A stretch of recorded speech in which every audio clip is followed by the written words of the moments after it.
ಒಂದು ಶ್ರೀಲಾಕ್ಷ ಬಗ್ಗೆ ಶ್ರೀಲಾಕ್ಷ.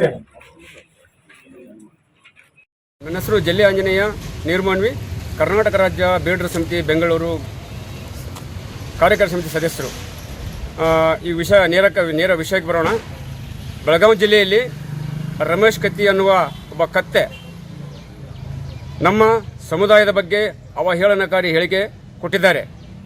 ಅದಕ್ಕಾಗಿ ನಾವು ಇಂದು ಅವರ ವಿರುದ್ಧ ನಮ್ಮ ಮಾನವಿ ಠಾಣೆಯಲ್ಲಿ ಪ್ರಕರಣ ದಾಖಲೆ ಮಾಡಿದ್ದೇವೆ. ಅಲ್ಲ ಸರ್, ಈ ರೀತಿ ಏನಂತ ವಿಚಾರ ಮಾಡಿದ್ದಾರೆ ಸರ್? ಯಾವ ರೀತಿ ಪ್ರಕರಣ ದಾಖಲು ಮಾಡಿದ್ರಿ? ನಮ್ಮ ಸಮಾಜಕ್ಕೆ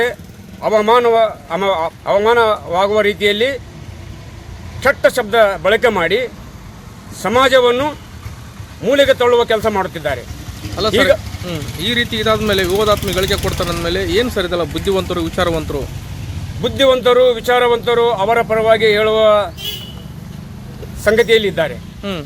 ಹೀಗಾದರೆ ನಮ್ಮ ಸಮುದಾಯ 1857ರ ದಂಗೆ ಹೇಗೆ ಆಗಿದೆ ಬ್ರಿಟಿಷರ ವಿರುದ್ಧ, ಅದೇ ರೀತಿ ಈ ಕತ್ತಿ ಕುಟುಂಬ ವಿರುದ್ಧ ಕೂಡ ನಾವು ಮಾಡಬೇಕಾದಂತ ಈ ಮೂಲಕ ಕತ್ತಿ ಕುಟುಂಬಕ್ಕೆ ಎಚ್ಚರಿಕೆ ನೀಡ್ತಾ ಇದ್ದೀವಿ. ಅಲ್ಲ, ನಿಮ್ಮ ಮುಂದಿನ ನಡೆ ಮಾನವಿ ಠಾಣೆಯಲ್ಲಿ ಪ್ರಕರಣ ದಾಖಲು ಮಾಡಿದ್ರಾ ಸರ್? ನಾವು ಇಂದು ನಮ್ಮ ವಾಲ್ಮೀಕಿ ಸಮುದಾಯ ಸಂಘಟನೆ ಜೊತೆ ನಮ್ಮ ಕರ್ನಾಟಕ ರಾಜ್ಯ ಬೇಡರ ಸಮಿತಿ ಕಡೆಯಿಂದ ಇವತ್ತು ಅವರ ವಿರುದ್ಧ ಪ್ರಕರಣ ದಾಖಲು ಮಾಡಿದ್ದೇವೆ. ಈಗ ನಿಮ್ಮ ಮುಂದಿನ ನಡೆ ಸರ್?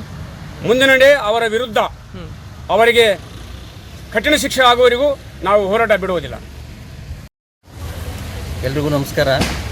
ನಾನು ಅಂಬಣ್ಣ ನಾಯಕ್ ಅಂತೇಳಿ ಕರ್ನಾಟಕ ರಾಜ್ಯ ಬೇಡರ ಸಮಿತಿಯ ರಾಜ್ಯಾಧ್ಯಕ್ಷ.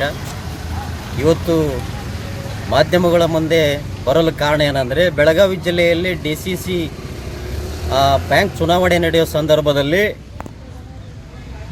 ರಮೇಶ್ ಕತ್ತಿ ಅನ್ನುವಂಥ ಕತ್ತೆ ಬುದ್ಧಿ ಇರತಕ್ಕಂಥ ಒಬ್ಬ ರಮೇಶ್ ಕತ್ತಿ ಅನ್ನುವಂಥ ಒಬ್ಬ ವ್ಯಕ್ತಿ ಕರ್ನಾಟಕದಲ್ಲಿ ಸುಮಾರು 80 ಲಕ್ಷ ಜನ ಇರತಕ್ಕಂಥ ಒಂದು ಸಮಾಜದ ಬಗ್ಗೆ ಅವಹೇಳನಕಾರಿ ಮಾತಾಡಿದ್ದಾನೆ. ಅದಕ್ಕಾಗಿ ನಾವು ಇವತ್ತು ಮಾನ್ವಿ ಪೊಲೀಸ್ ಸ್ಟೇಷನ್ದಲ್ಲಿ ಅವರ ವಿರುದ್ಧ FIR ಒಂದು ಕೇಸು ದಾಖಲೆ ಮಾಡಿಸಿ ಅಟ್ರಾಸಿಟಿ ಕೇಸು ಮಾಡಲು ಒತ್ತಾಯ ಮಾಡಿದ್ದೇವೆ ಇವತ್ತು ನಾವು.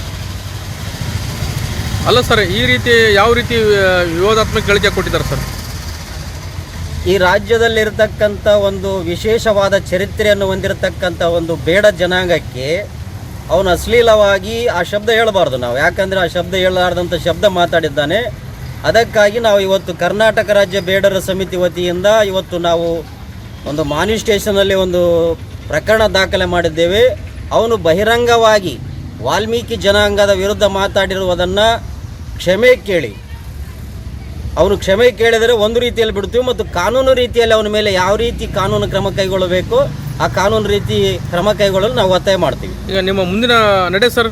ಮುಂದಿನ ನಡೆ ಏನಂದರೆ, ಇದು ಕಾನೂನು ರೀತಿಯಲ್ಲಿ ವಿಳಂಬವಾದರೆ ಮುಂದಿನ ದಿನಮಾನಗಳಲ್ಲಿ ಕರ್ನಾಟಕ ರಾಜ್ಯ ಬೇಡರ ಸಮಿತಿ ವತಿಯಿಂದ ಒಂದು ಉಗ್ರವಾದ ಹೋರಾಟವನ್ನು ಮಾಡ್ತೇವೆ ಅಂತೇಳಿ ಈ ರಮೇಶ ಕತ್ತಿ ಅನ್ನುವಂಥ ಅಯೋಗ್ಯನಿಗೆ ಎಚ್ಚರಿಕೆಯನ್ನು ಕೊಡ್ತಾ ಇದ್ದೇನೆ ನಾನು.